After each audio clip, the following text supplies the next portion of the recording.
안녕하세요. 자, 오늘 말씀드릴 얘기는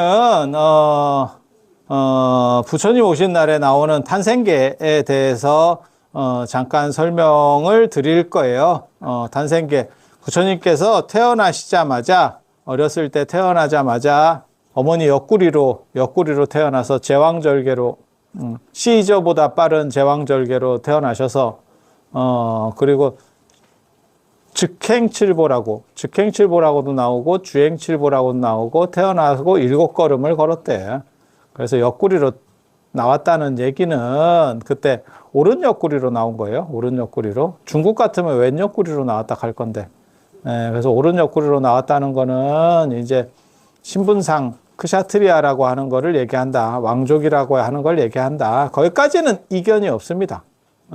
그리고 태어나자마자 걸었다. 이러면, 그거는 이제, 신과의 경쟁이거든요. 그 당시, 인도는 지금도 유신론주의가 굉장히 강하기 때문에, 신과 어떻게 경쟁할 거냐라고 하는 얘기가 붙어요. 그러니까, 신의 특징은 뭐냐면 태어나면서부터 완전하다니까. 인도에서 제일 잘 나가는 신이 이제 조물주인 브라흐만이 있고, 그 다음에 유지신인 범천, 쉽게 말해서 범천이 있고, 유지신인 비시누, 그 다음에 이제 파괴의 신인 시바가 있는데, 이것보다 더 어떻게 보면 인기가 있는 게 스토리랑 관련돼야 되거든요.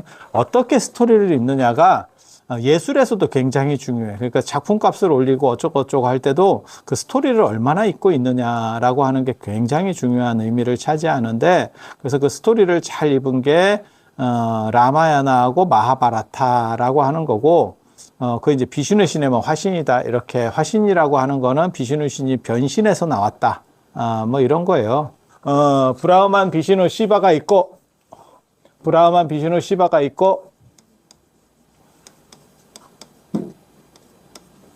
시바가 있고, 여기에서 이제 라마하고 크리슈나, 그 다음에 라마가 있는 거예요. 크리슈나는 마하바라타라고 하는 그 스토리, 인도 사람들이 제일 좋아하는, 우리식으로 말하면 뭐 춘향전, 흥부가, 뭐 별주부전, 뭐 이런 거 있잖아요. 그런 식의 스토리가 라마야나하고 마하바라타예요. 라마야나하고 마하바라타. 인도 사람들이 제일 좋아하는. 그리고 그걸 너무 좋아하다 보면 현실과 그거를 착각합니다. 현실과 이 구라를 착각하는 현상이 일어나. 우리는 그런 게 없어. 춘향전 읽으면서, 우리가 춘향전 읽는 건 아니고 사실 춘향전이 원래는 판소리로 듣는 거였었잖아요. 그런 걸 보면서 감정이입은 일부 할 수 있지만 그거를 사실이라고 보는 사람은 없어요. 그걸 그렇게 착각하는 사람은 없지. 그런데 이게 너무너무 이렇게 반복되면서 세뇌화되면 사실로, 특히 그 영웅신화와 같은 경우가 그렇게 가는 경우가 많습니다. 동아시아에도 그런 구라가 있습니다. 대표적인 게 삼국지입니다. 삼국지. 그래서 삼국지가 대부분 다 구라거든요. 그래서 전설이 반복되면, 너무 그게 반복되면 사람들이 그거를 실제하고 자꾸 착각을 하는 거예요. 그래서 라마나 크리슈나에 대한 것들을 사람들이 저건 그냥 구라거든요. 그런데 착각을 하죠. 착각을 해요. 그리고 저런 식으로 제일 먼저 사기쳤던 거는 제가 보기에는 마동석입니다. 마동석, 이터널스라고 하는 영화에 보면 마동석이 길가메시로 나오는데, 그게 이제 메소포타미아에서 저런 식의 사기를 쳤었던 아주 대단한 사기꾼이에요. 대단한 사기꾼이에요. 그래서 제가 그 이터널스라는 영화에서 길가메시를 어떻게 다루는가 관심이 있어서 봤더니, 안젤리나 졸리를 사랑하다가 짝사랑하다가 뒤진다로 그냥, 우리 뭐 한 줄로 요약하잖아. 마동석, 안젤리나 졸리를 사랑하다 뒤진다. 안젤리나 졸리는 또라이였다. 뭐 이게 끝이야. 이게 뭐 제정신도 못 차리고 뭐 뭔지 모르겠어. 그래서 그 길가메시가 구라를 친 게 성공을 하고, 그 뒤부터 저런 비슷한, 저희 영웅신화라고 하는 거예요. 영웅신화. 그래서 그런 식의 구라 유형들이 있고, 요거를 믿으니까, 요거를 믿으니까, 저거는 이제 태어나면서부터 보통 인간이 아니거든요. 어떻게 보면 게임으로 얘기하면 인터넷 게임에 관리자 모드로 접속한 거지. 안 죽어. 시작부터 안 죽어. 얘는. 레벨을 지가 조절해서 올리지. 들어와서 내가 주인이라니까. 내가 인터넷 게임을 만든 사람이라니까. 인터넷 게임 안에 관리자들이 있어요. 걔네들이 이렇게 관리자들이 다니면서 직원들이 다니면서 상태를 보는 거예요. 암행하는 거지. 이해가 되시죠? 그런 애들은 자기 멋대로지. 그런 식의 캐릭터들이라고 보시면 돼요. 그래서 쟤네들이 부처님하고 경쟁을 해야 되는 상황에서 불교도 입장에서는 뭐라고 얘기를 하는 거냐면, 쟤네가 자꾸 얘기한 건 지금하고 똑같아요. 부처님은 인간으로 태어난 거 아니냐. 개뿔도 아니다. 우리는 신이다. 태어날 때부터 뭔가 다르다. 그리고 실제는 불교는 부처님을 신이라고 얘기하는 적이 거의 없어요. 모든 종교에서 공자도 공자를 신으로 볼 거냐 인간으로 볼 거냐에서 공자는 인간 쪽이 이겼고, 예수도 그 논쟁이 벌어졌을 때 예수는 신 쪽이 이겼고, 불교에도 그런 논점들이 있는 거죠. 근데 불교는 그게 섞여 있어요, 사실은. 어디가 확 이겼다라고 보기가 어렵고 섞여 있어. 그래서 대승 쪽에는 신적인 요소가 훨씬 강하고, 그 다음에 소승 쪽에는 인간적 요소가 강하고, 이렇게.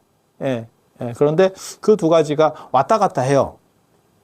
기독교는 신으로다가 신 쪽이 완전히 이겼고, 그 논점은, 그러니까 뜬 사람들이 어느 정도 이상 뜨면 그 논점이 반드시 제기되더라고.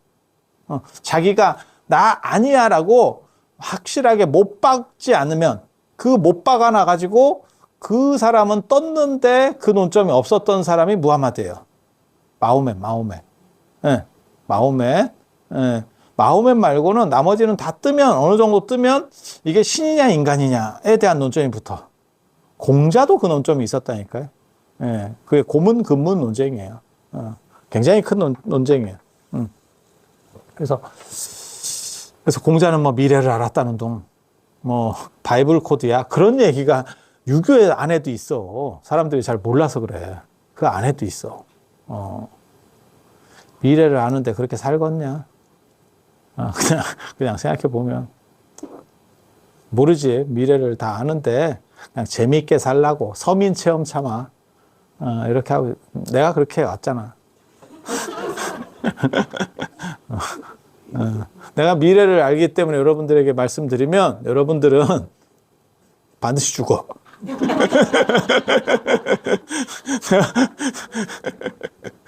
내가 미래를 안다니까. 그리고 죽은 뒤에, 제가 늘상 얘기하지만 죽은 뒤에 길 모르면 어디 흩어지지 말고 가만히 기다리고 있어. 내가 간다. 내가 간다. 그래서 우리는 거의 모든 종교의 맵을 다 갖고 있습니다. 영어 사전이 아니야. 영어 사전 아니야. 요즘으로 말하면 전자사전이야. 전자사전은 거의 모든 언어가 들어온대. 구글 번역기 생각하시면 돼. 이렇게. 그래서 어떤 지역에 떨어져도 길을 찾아갈 수 있습니다. 나의 엄청난 단점이 하나 있는데, 여러분 잘 모르시지? 아는 분들은 알고 모르는 분들은 모르는 단점이 있지. 나 길치라서. 머릿속에 길은 있는데 그걸 현실화시키지를 못해. 그래서 자꾸 딴 데를 가. 이 문제가 있어. 이 문제가. 그래서 일로왕보살은 원래 길을 잘 알아야 되는데, 그게 참 나도 슬프지. 그래서 불교는 불기라고 하는 게 2567년 맞아요? 2667년? 2567년? 2567년. 2567년이 이게 부처님 돌아가셨을 때를 기점으로 한 거잖아요. 열반 기점이잖아요. 그래서 제가 늘상 얘기하는 거 있는데, 불교는 열반 기점이고, 기독교는 탄생 기점. 예수가 언제 태어난지 몰라요. 예수가 워낙 찌리한 사람이기 때문에 존재했는지도 몰라. 존재했는지에 대한 기록도 없고, 그 다음에 예수라는 게 워낙 그 당시 흔한 이름이에요. 그래서 유대인들에게 흔한 이름이어서 판단하기도 어렵고, 그건 되게 당연한 거예요. 조선시대 때 아는 사람 한 10명 있는 사람이 살다 갔어. 그 친한 사람은 12명이야. 이러면 찾을 수가 없습니다. 그래서 그렇게 하는데 예수는 아무튼 태어난 걸 기점으로 해서 하는 이유는 뭐냐면 신이기 때문에 완전체로 왔다는 의미예요. 그래서 예수는 죽을 때까지 능력치가 늘어나는 게 없어. 완전체로 왔기 때문에. 완전체로 왔기 때문에. 불교는 열반을 기점으로 한다. 돌아가셨을 때를 기점으로 한다는 뜻은 뭐예요? 야, 이거 변한다는 얘기구나. 뭔가 변한다는 얘기구나. 그래서 35살에 깨달음을 얻을 때까지는 쩔이었지. 그냥 쩔이었지. 하지만 일반 쩔이는 아니고 부처님이 될 수 있는 쩔이었어. 그거를 보살이라고 하는 거예요. 그걸 보살. 그래서 여러분들도 지금 당장은 아니지만 미래에는 부처님이 될 거기 때문에 여러분도 보살이 되는 거고. 저도 보살이에요. 동아시아에서는 비구계를 받을 때 보살계도 다 같이 받아요. 그래서 우리는 보살비구. 아니, 정식 명칭이 보살비구예요. 그래서 나중에 수계 때도 한번 보세요. 그러면 그 수계 그거 의식 읽을 때 잘 읽어보면 보살비구 누구는 이러면서 계사가 얘기를 해요. 그래서 남방의 저놈들은 그냥 비구. 우리는 보살비구. 그러니까 뭘로 생각하면 되냐면 쟤네가 A0면 우리는 A뿔. 고기로 얘기하면 투뿔. 별로 안 좋아하는구나. 다음부터 안 할게. 미안해. 미안해. 어쩔 수 없었어. 자, 그렇게 해서 불교는 부처님은 35살에 깨달음을 얻었으니까 그럼 35살에 완전하게 된 게 아닙니까? 그건 정신적인 것만. 육체가 있으면 상태가 육체적 구속으로부터 자유롭지 않기 때문에 한계가 있다는 거예요. 한계가 있다는 거예요. 그래서 80세가 돼서 돌아가셨을 때 그때 육체가 사라지기 때문에 완전성만, 그 정신적인 완전성만 남게 된다. 이렇게 해서 요 35세 때 거를 유효열반, 유효열반이라고 하는 건 뭐냐면 아직 미진한 열반, 남음이 있는 열반이라는 뜻인데 아직 끝난 게 아닌, 끝나도 끝난 게 아닌 그런 상태. 그리고 80세 때 무효열반, 완전히 끝난. 이렇게. 그래서 부처님에게 있어서 35세 때까지는 약간 쩌리 기간, 약간 상태가 이제 그건 발전 기간이에요. 정확하게 말하면 발전 기간. 그러니까 발전한다는 건 뭐냐면 부족하다라고 하는 의미가 있는 거예요. 이렇게 올라가는 거예요. 그리고 35세 때부터 정신은 다 됐고 풀 마일리지고 그 다음에 육체적인 문제는 아직도 극복해야 되는 거죠. 그래서 부처님은 80세에 완전해지니까 저 유신론 종교에서 맨날 얘기하는 게 있어요. 지금도 얘기해.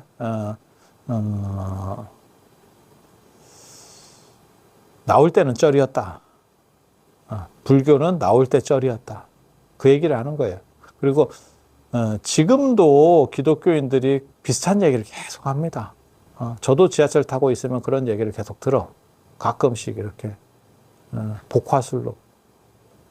예수는 부활하고 부처는 죽었어. 뭐 이런 거 있어. 이런 거 이런 거 있어. 이런 거 있어. 그런데 그렇다 치고 옛날에는 더 심하지 않았겠어. 지금도 저런 또라이들이 지천인데 옛날에 얼마나 심했겠어. 그 흔적이 뭐냐면 태어나자마자 부처님이 걸었다라고 하는 거고, 그리고 그때 하늘과 땅을 가리키고 오른손으로 하늘을 가리키고 왼손으로 땅을 가리키는 거예요. 이것도 내가 정리했어요. 동아시아는 왼손주의이기 때문에 아까 얘기했잖아요. 인도 이야기이기 때문에 부처님이 오른 옆구리로 태어났지, 만약에 동아시아에서 태어났다라고 가정하면 왼쪽 옆구리로 나온다니까. 그게 좌우에 대한 논점이에요. 그래서 인도부터 유럽까지는 우측을 숭상하는 문화가 있고, 그 다음에 동아시아는 좌측 숭상이에요. 그래서 좌우 부처도 동아시아로 넘어오면서 급속하게 바뀌는 거고, 수인도, 수인 같은 경우도 선정인이 원래는 오른손이 위로 올라가서 이렇게 하고 있다가 이렇게 항마촉지를 하는 건데 이것도 이렇게 바뀌게 되고 이렇게 바뀌게 되고 이렇게 바뀌게 되고 좌우 보처도 원래는 우좌 보처인데 좌우 보처가 되는 거고 수인도 원래는 오른손으로 하늘을 가리키는 거고 왼손으로 땅을 가리키는 건데 천지불도 이걸 바꿔져 있는 경우들도 굉장히 많고 조선 후기로 올수록 점점 이 비중이 좀씩 더 늘어나요. 네가 그걸 어떻게 하느냐? 팔상도를 조사해 보면 팔상도가 우리나라에 완질이 한 20몇 종이 되는데 그걸 이렇게 쭉 조사하면 거기 그림들이 쭉 나오거든요. 그럼 그렇게 조사해 보면 알 수 있어요. 그래서 좌우라고 하는 개념 때문에 오른손을 하늘을 가리킨다더라. 그리고 이 탄생계. 그러니까 부처님은 왜 태어나자마자 걸었어야 되는가? 다른 종교놈들이 자꾸 씹어서. 개뿔도 아닌 거 아니요? 자꾸 이렇게 씹으니까 안 되겠다. 뭔가를 넣어야겠다. 그렇게 해서 걷는 걸로 하고 걷는 것만 갖고는 약간 심심하다. 이러니까 뭐라도 한 말씀? 근데 이거 상상해보면 되게 웃긴다. 왜? 애가 태어나자마자. 여러분 신생아 봤어? 여러분은 제주했으니까 알잖아. 나 얼마 전에 그 애 태어났는데 대부분 애가 태어나면 상태가 약간 안 좋잖아. 그리고 찌그러지는 경우들이 좀 많이 있거든요. 그렇지 않아요? 나올 때 약간 찌그러지는데 그 며칠 있으면 돌아와요. 그래서 그렇게 약간 짜부러진 상태에서 그 다음에 약간 이렇게 양수 뒤집어 쓰고 이런데 여기서 이렇게 하면서 개송을 이렇게 하면 그 다음에 보통은 어린애는 치아가 없거든. 아니 있는 경우도 있어요. 그리고 머리도 쬐끔 있지. 그게 베넷머리라고 하는 거지. 그치? 응. 그래서 그렇게 정신 못 차리는 상황에서 이걸 하면 되게 웃기는 상황이 그냥 이렇게 상상해 보면 되게 웃기는 상황이야. 그래서 모든 부처님 생애랑 관련된 영화나 다큐나 이런 데서 보면 약간 큰 애를 내보낸다니까? 그 딜레마지. 진짜 어린애를 내보내면 웃기게 된다니까. 그 모습이 굉장히 웃긴다니까. 그리고 실제로 부처님도 이렇게 탄생볼 이렇게 보면 대부분 약간 조숙하지. 바로 태어난 애는 아닌데 상당히 큰 애를 데려다가 첫 판부터 밑장 빼기를 또 시전을 하잖아요. 어떤 경우는 수영 그려져 있는 경우도 있어. 그리고 이제 19금에 걸려가지고 옷은 안 입었는데 뭐 이렇게 해가지고 거시기는 가리고 뭐 이렇게 하고 뭐 그렇게 돼 있어요. 그리고 애들은 체형 자체가 달라요. 이게 이제 약간 올챙이 같이 생겼잖아. 그런 느낌 뭐 안 받았어요? 그런 거예요. 그게 인간은 생장기가 너무 길기 때문에 다 갖춰서 나올 수가 없는 거야. 말이나 뭐 소나 이런 거는 생장기가 짧기 때문에 어느 정도 이상 갖춰서 나와서 불과 한 30분 정도면 뛰어다니면서 지 활동을 할 수 있는 거고, 인간은 이게 너무 성장이 긴 거지. 그러니까 중요한 것만 갖춰서 내보내고 나머지는 네가 좀 잘 키워봐 이러면서 미성숙 상태에서 나온다니까. 그래서 부모의 역할이라는 게 굉장히 중요한 거예요. 애가 상태가 갖춰져서 나온 게 아니기 때문에. 맞잖아. 그래서 공자도 3년은 부모의 보살핌을 받았는데 이러면서 3년상을 얘기할 때 제어에게 그렇게 얘기를 해주는 거거든. 그래서 부처님이 탄생계를 하셨다, 뭐 어쩌다 하시는 거는 다 이 신들과 경쟁하는 차원에서, 크리슈나나 라마 같은 신들과 경쟁하는 차원에서 뭔가를 보여야 됐기 때문에, 뭔가 빡짝지근한 걸 한번 보여주기 위해서 그렇게 했다.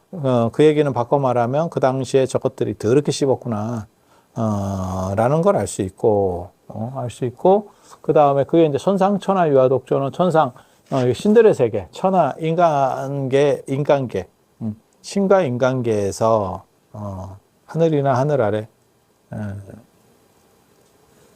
신들의 세계, 인간들의 세계, 이게 두 발 달린 놈들이에요.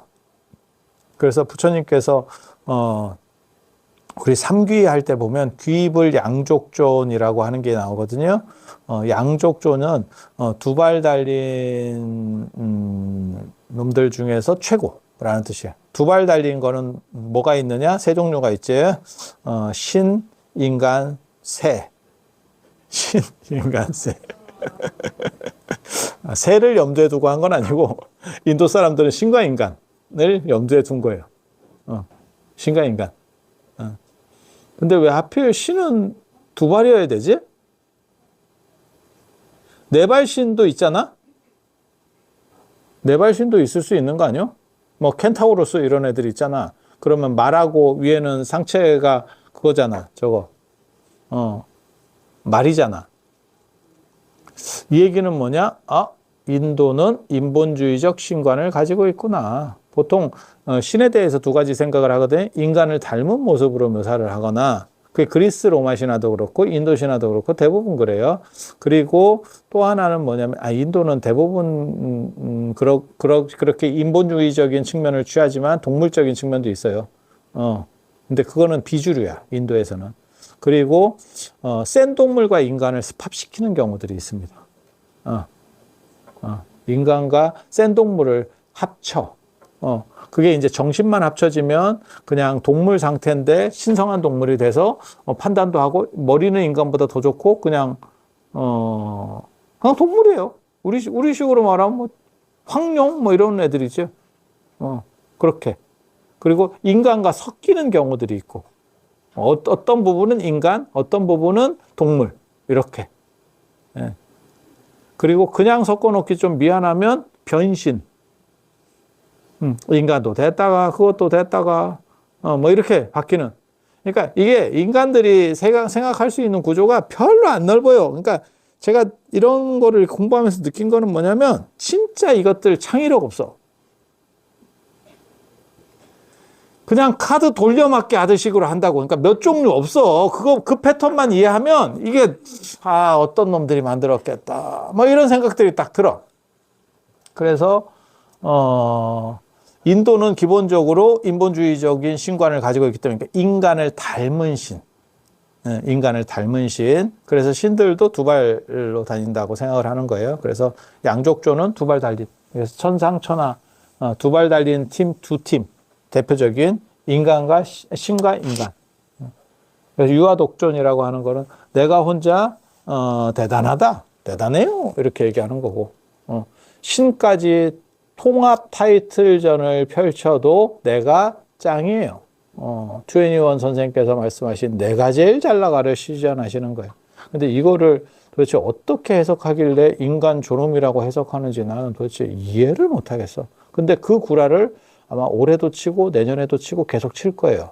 그 누가 구라쳤는지 모르겠는데 이건 해석 방식이 안 나와요. 야, 내가 제일 잘 나간데 그게 우리 모두가 제일 잘 나가로 어떻게 그걸 해석하지? 베이로 선생의 신토부리 이후로 가장 대단한 해석법이 아닌가 싶어요. 신토부리는 고향을 떠나지 말라는 신과 토, 몸과 땅은 불이 다른 게 아니다라고 하는 고향 떠나서 살지 마라고 하는 건데 우리 농산물을 먹어라라고 하는 아주 창의적인 해석을 해냈어요. 그 농협 선생께서 그런 미친 짓을 했지. 저런 거 사회적 징벌적 보상으로 한 10조쯤 매겨서 저런 헛소리 못하게 이렇게 딱 해줘야 되는데 베이로 선생께서는 또 그걸 가지고 우리 모두 신토부리. 그 얘기는 뭐냐? 고향에 살아라. 그게 미래를 내다보고 지금 이제 지방이 소멸하니까 고향에 살아라. 그 뜻으로 했는갑다. 고향을 이탈하지 말고 지방 세수들 확충을 위해서 지금 수도권으로 다 몰리는 바람에 다 힘들다잖아. 그래서 그런 계몽적인 노래였었는가 봐. 그래서 이게 도대체 어떤 놈이 모든 인간의 존엄이라고 해석을 하는지 나는 이해를 못 하겠는데 지금도 그런 쓸데없는 소리들을 해요. 이게 어떻게 모든 인간의 존엄이야? 난 모르겠는데. 그냥 내가 제일 잘 나가요. 신들의 세계하고 인간들의 세계에서 내가 짱이에요. 이 뜻이에요. 짱이랍니다. 이게 그거 몰라? 그거 몰라? 요즘 잘 안 나오던데? 그 뭐 박사학위 논문 표절 뭐 어쩌고저쩌고 하고 걸린 뒤부터 잘 안 나오더라고. 그래서 요까지 됐고, 요까지 한 대목. 여기서는 내가 제일 잘 나가. 이걸 요약하면 신과 인간들 중에서 내가 짱이에요. 그래서 너네 까불지 마. 너네 개뿔도 아니야를 한번 시전해주고, 여기까지가 1차 메시지. 저거는 이쪽에 대한 메시지라고 보시면 돼요. 어떻게 보면. 그리고 3계 계고, 3계는 욕계, 색계, 무색계인데 일체계고라고 생각하시면 돼요. 모든 것들은 다 고통스럽다. 왜 고통스럽지? 왜 본질적고 죽을 수밖에 없기 때문에. 여러분들은 다 시한부 인생이고 지금 가고 있죠. 가고 있죠. 그래서 매일 거울을 보면 가는지 모르지만 가끔 보다 보면 훅 갔지. 그리고 그렇게 가는 거죠. 그래서 네가 즐거운 일이 있든 안 좋은 일이 있든 뭐 자식이 어떻든 저렇든 그런 관계없이 너는 한 번 쏘아진 시간의 화살처럼 아니면 한 번 감겨진 태압처럼 계속 풀려가고 있는 거죠. 시계추가 좋은 쪽으로 가든 나쁜 쪽으로 가든 이렇게 왔다 갔다 계속 우리 일상에서는 하지만 실제로 그 근본에 있는 태압은 계속 풀려가고 있는 거죠. 풀려가고 있는 거죠. 그 근본 태압을 얘기하는 거예요. 그래서 모든 것은 다 고통입니다. 그리고 여기서 또 뒤끝이 나오는데 이게 3계가 욕계, 색계, 무색계라 그랬잖아요. 욕계, 색계, 무색계를 대표하는 게 색계, 무색계는 무조건 신들의 세계고 그 다음에 욕계에서도 욕계 6천이라 그래서 인간만 포함되는 게 아니고 거기에 이제 신들의 세계들이 포함되어 있어요. 그러니까 얘네들을 얘기하는 거야. 얘네들이 실제로는 다 고통 속에 있는 거야. 너네는 대단하다고 얘기하지만 실제로 너네는 급이 높은 쩔이야. 인간보다 급이 높은 쩔이야. 그러니까 이게 또 이 얘기를 연결시켜서 지금 하고 있는 거라니까. 그러니까 이거에 대한 방어 기제예요. 쟤네가 제기한 문제들에 대한 방어 기제를 펼친다고. 그래서 너네가 대단한 것처럼 막 이렇게 약 팔지 하지만 다 그지 같은 거야. 삼국지에 랭킹 1위 이러면 엿볼 겁니다. 아마 무력으로는 랭킹 1위를 찍으면 엿볼 거예요. 그리고 2위 정도가 관우가 아닐까 싶은데 그냥 내 생각에 아마 맞을 거예요. 왜냐하면 거기 삼국지 설정에도 관우가 여포를 못 이겨요. 그래서 장비랑 이렇게 도와줘도 여포랑 백중지세가 나오는 대목들이 있는 걸로 봐서 1대1로 하면 이기겠지 여포가. 그렇게 해서 여포도 그렇고 뭐 관우도 그렇고 다 전쟁터에서 죽지만 실제로 너네들이 그때 전쟁터에서 안 죽었어도 죽었어 라고 말할 수 있는 거지. 다 죽었잖아. 그때 전쟁터에서 안 죽은 사람도 다 죽었잖아. 그죠? 그 얘기를 하는 거예요, 이게 지금. 너네들은 또 다른 방향에서의 쩌리일 뿐이야.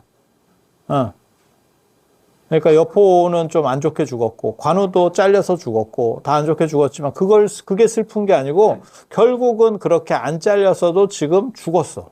그래서, 이게 이제, 3계 계고, 이것도 신과 관련된, 그 다음에 모든 사람은 아무리 네가 세도 결국은 다 끝나. 라고 얘기하는 거고, 그 다음에 이게 뭐, 아로 나오는 경우도 있고, 오로 나오는 경우는 똑같아요. 나왔잖아. 뭐 똑같은 거니까. 요렇게. 오당한지. 내가 마땅히 그 고통들을 편안하게 해주겠다. 라고 얘기하는 거예요. 쉽게 말해서, 신에게 의지해서는 안 되고, 나 아니면 방법이 없어. 그 얘기를 하는 거예요. 그 얘기를. 그래서 이게 인간 존엄의 문제도 아니었고, 당시에 저 부처님의 생애들이 막 발전하고 있는 시기에, 바라문교 또는 힌두교, 정확하게 말하면 얘네니까, 이거 기원 후입니다. 저게 자제천 외도로 나오는. 요 둘이 이제 자제천, 대자제천 이렇게 나오거든요. 그래서, 그렇게 걔네들과 경쟁하는 과정에서 불교의 뭐라 할까, 자기 변증? 그 다음에 우리가 너네보다 더 대단해라고 말하는 그러한 그게 압축된 게 탄생계예요. 탄생계. 그리고 이게 돌아가실 때 개송하고 돌아가실 때 말씀하신 거하고 비교해 보면 이게 이제 얼마나 어깨에 뽕이 들어간 얘기인지를 알 수 있어. 돌아가실 때 맨 마지막에 부처님께서 돌아가실 때 하신 말씀이 뭐냐면 비구들이여 방일하지 마라. 나도 방일하지 않음으로써 정각에 이르렀나니 나의 한량없는 모든 올바름도 다 방일하지 않음에서 연유했을 뿐이다. 이렇게 또 얘기하면 방일이 뭡니까? 탱자 하지 말고 열심히 하라고. 나 그 얘기 듣고 깜짝 놀랐다니까? 방일하지 마라 이랬더니 방일이 뭔가요? 그렇게 하지 마. 그렇게 하지 마. 그렇게 해서 쉬지 말고 계속해서 나도 깨달음을 얻었으니까 너네도 쉬지 말고 계속 가야 된다. 이거는 굉장히 간절한 말이거든요. 간절한 말이에요. 당신이 돌아가시면서 마지막 유운이 그거예요. 그래서 제가 그런 얘기 하잖아요. 뭐 야반 상경의 문빗장을 만져봐라. 뭐 이런 식 얘기하고는 질적인 게 틀린 거라고.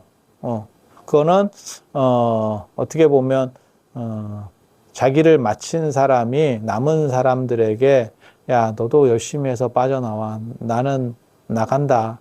라고 말하는 메시지거든요. 근데 이 메시지하고는 결이 완전히 다르죠. 이 얘기는 뭐냐?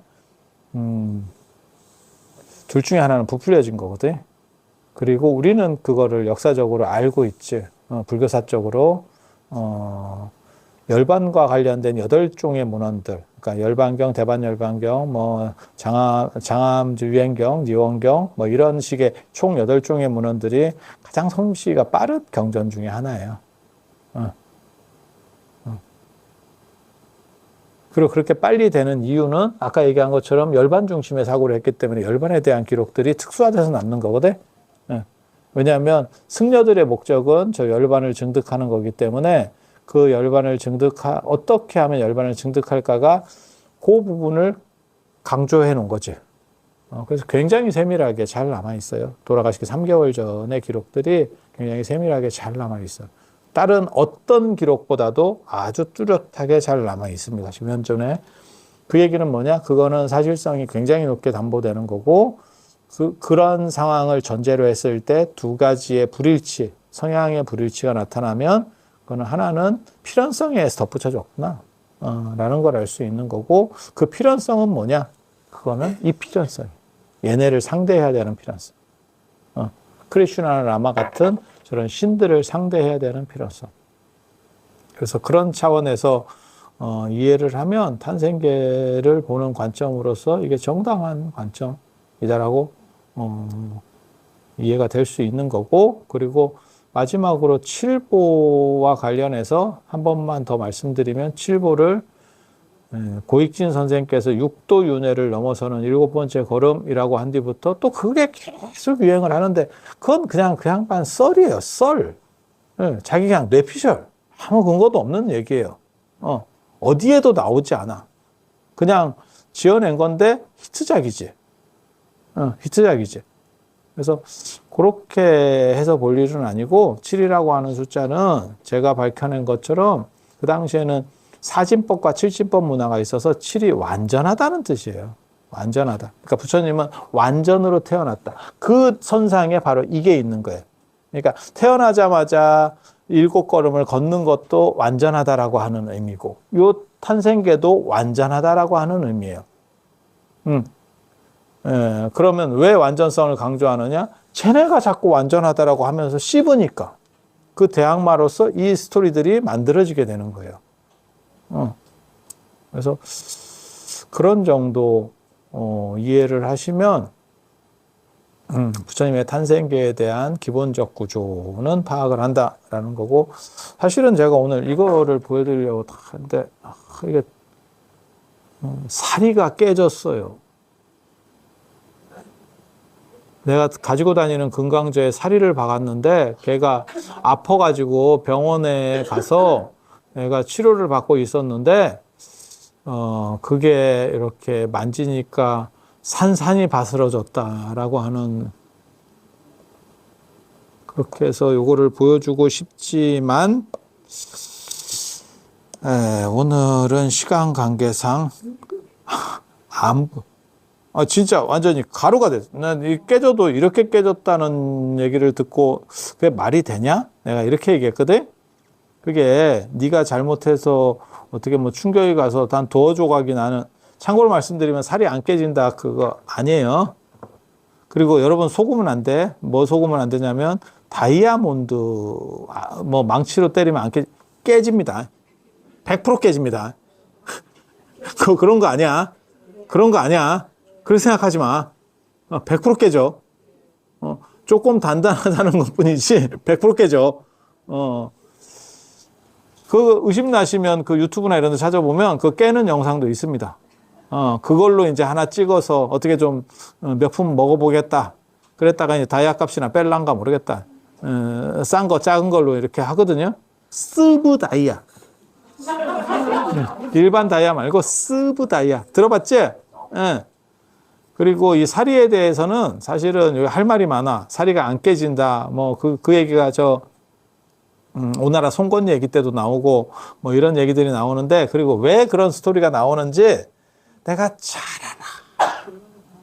이게 원래 사리가 됐다가 나중에는 이 세상이 없어질 때 사리는 굉장히 최강의, 어떻게 보면 최강의 금속이라고 할 수도 없고, 이게 뭐라고 해야 되노? 아무튼 최강의 물질이기 때문에 우주가 멸망해서 다시 생겨도 사리는 없어지지 않는데, 그러면 사리가 계속, 그러면 우주가 다 없어졌는데 사리만 남습니까? 사리가 변신을 일으켜.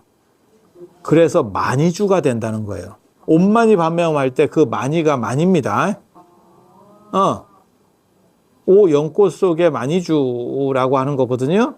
그게 그 만이에요. 그래서 그 만이주가 사리야. 사리가 변화된 거래. 이런 쓸데없는 얘기들은 많이 있습니다. 장자에 보면 조개가 500년이 지나면 참새가 되고 뭐 이렇게 뭐 많아. 그런 거 많아. 그래서 매화하고 참새를 같이 그리는 거예요. 그 장자를 모르면 왜 매화하고 참새를 같이 그리는지 몰라요, 사람들이. 이런 얘기들을 내가 다 해줄 수는 없고, 그리고 오늘은 시간이 돼서 이거 안 보여줄 거야. 다음 시간에 봐. 안 보여줘. 그리고 내가 깨진 것만 보여주면 좀 그래서 멀쩡한 것도 하나 갖고 왔거든. 멀쩡한 것도.